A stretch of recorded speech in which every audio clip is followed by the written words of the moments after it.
استنى قبل ما تعمل اي حاجة، الفيديو ده هيغير نظرتك للربح من الفضة. تابع للاخر علشان تعرف ازاي تستغل الفرصة دي صح، وما تنساش اللايك والاشتراك علشان الحاجات الجامدة اللي جاية، وياريت تعمل شير للفيديو دوت عشان يفيد كل الناس، وصلي على النبي عليه الصلاة والسلام. بص يا سيدي، لو سمعت كلمة فضة وافتكرت خاتم ولا سلسلة يبقى فاتك كتير. الفضة دلوقتي بقت لاعب اساسي في الاقتصاد العالمي، مش بس للزينة، لا يا باشا، دي استثمار وتحويشة وملاذ آمن كمان. عارف ان في ناس بتجري ورا الذهب، بس اللي فاهمين رايحين على الفضة. ليه؟ اقول لك ليه.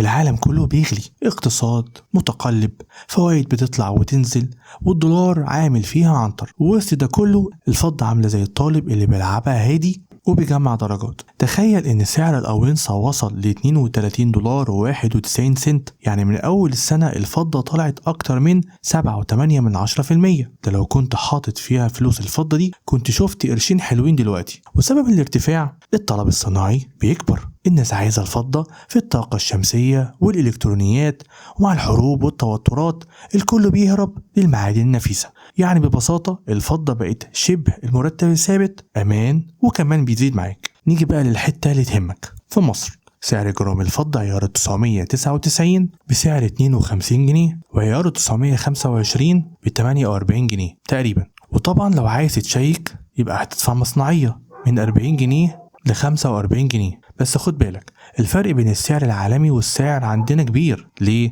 عشان الدولار عامل فيها مايسترو، كل ما يعلي الجرام عندنا يولع. وطبعا المصنعية والضرايب مزودين الطينة بلة.